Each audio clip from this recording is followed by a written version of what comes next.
I rise to apprise this House, this August House, of recent developments in West Asia that are a cause of deep concern to all of us.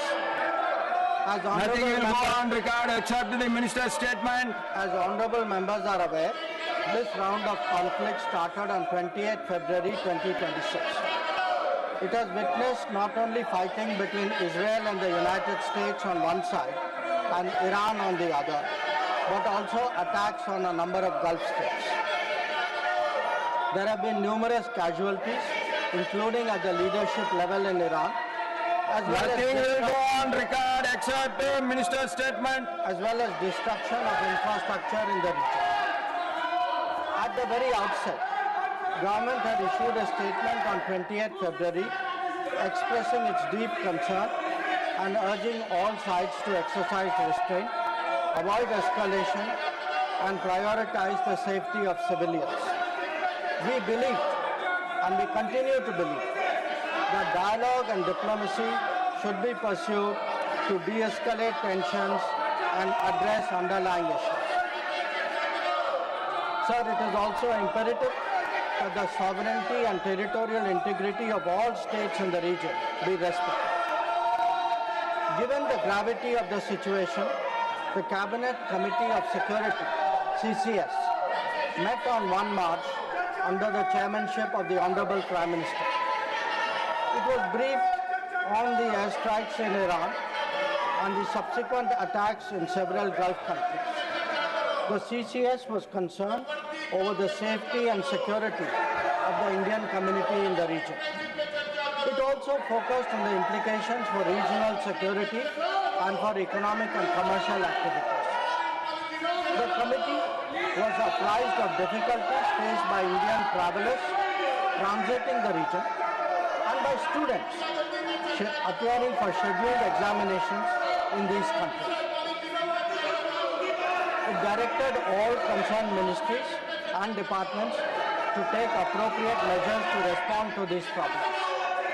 Honorable Prime Minister continues to closely monitor emerging developments and relevant ministries are coordinating to ensure effective responses. Sir, the conflict has continued to intensify and the security situation in the region has deteriorated significantly. We have noted that, in fact, the conflict has spread to other nations with mounting destruction and deaths.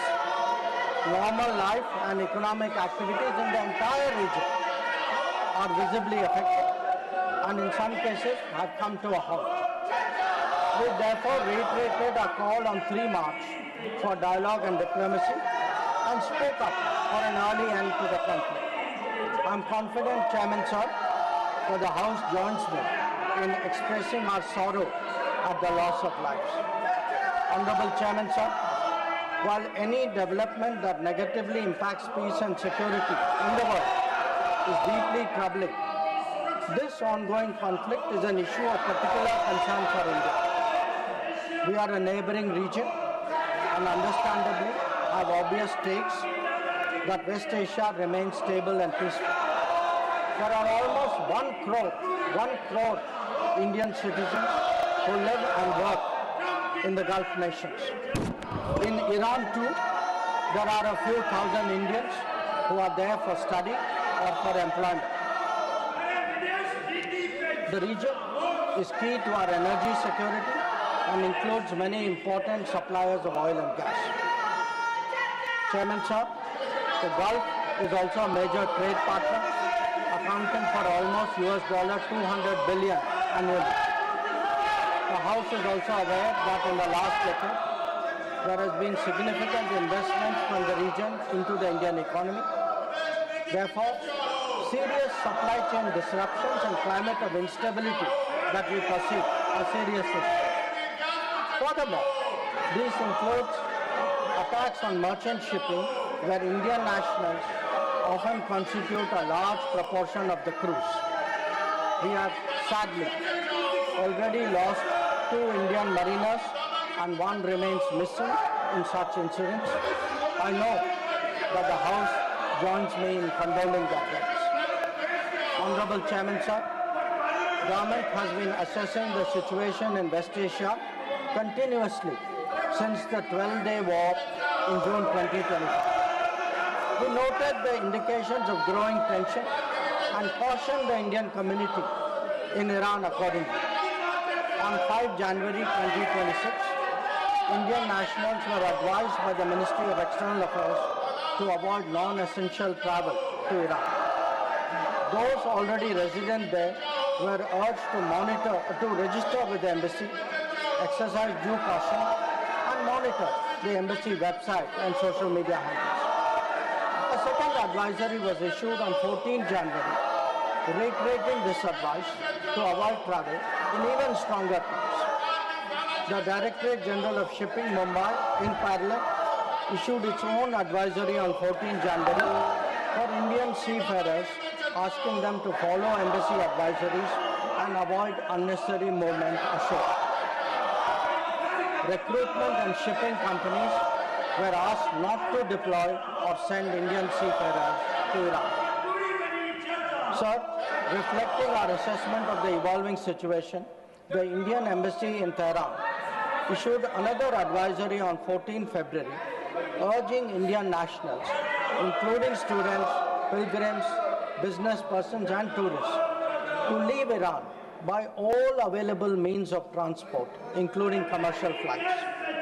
They were asked to contact the embassy for any assistance and provided with 24/7 helplines. This was again reiterated in strong terms through another advisory on 23 February. Some heeded these advisories and have left the country. However, many others have disregarded them and remain in Iran. We are also in touch with our fishermen who operate out of Iran.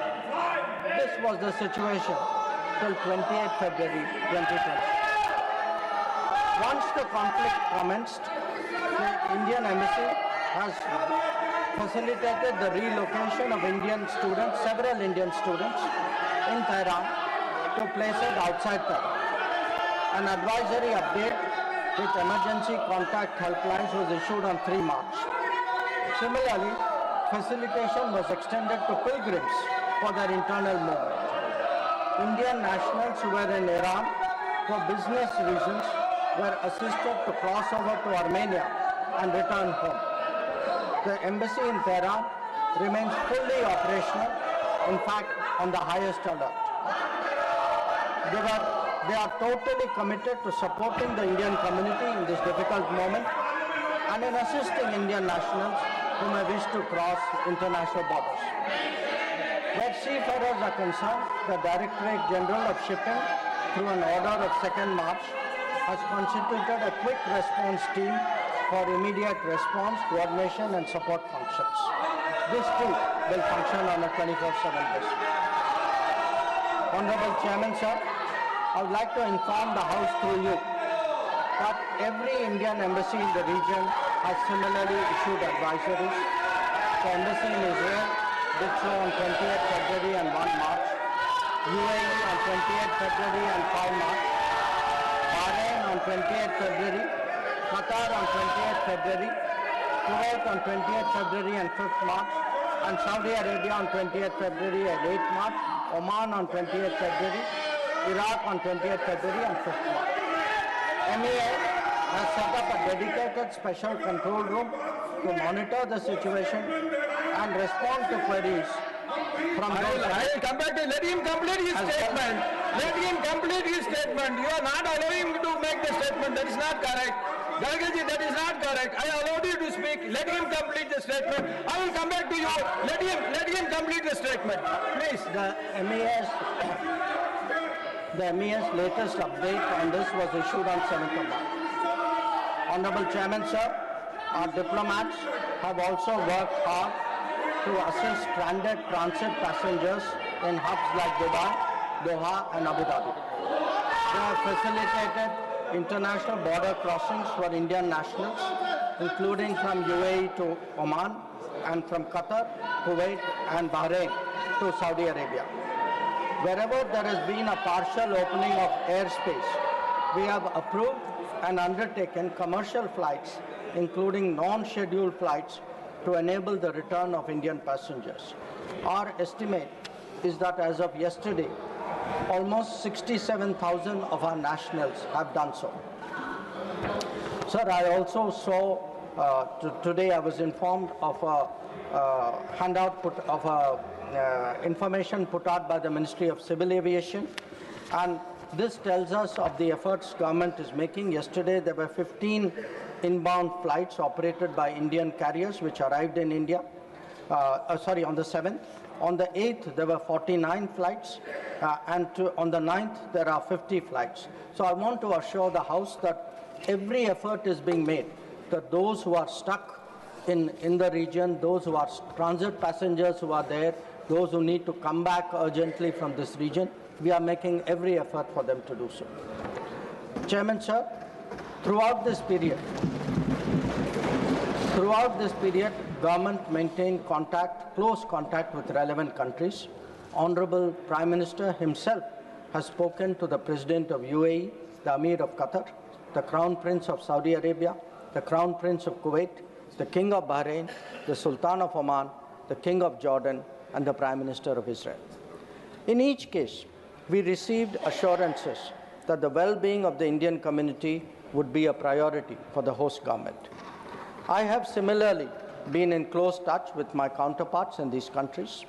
Insofar as the United States is concerned, we have maintained regular contacts through diplomatic channels. While attempts have been made, contacts with Iran at the leadership level are obviously difficult at this time. I have, however, spoken to Foreign Minister Arakchi on 28 February and 5 March 2026.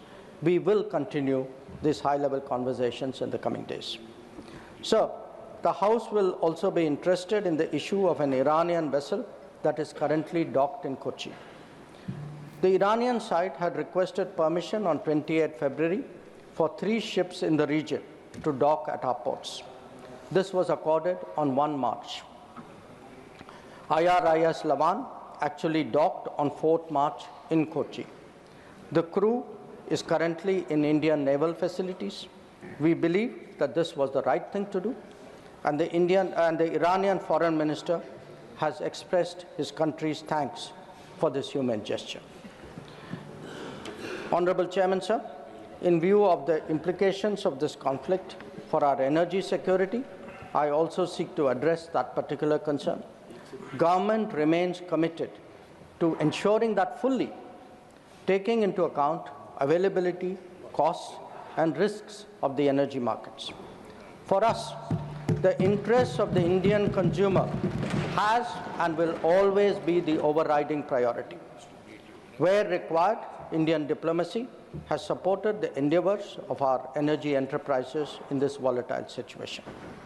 Honorable Chairman, sir, let me conclude by highlighting the 3 guiding factors of our approach.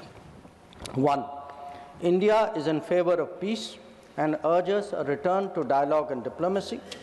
We advocate de-escalation, restraint, and ensuring the safety of civilians.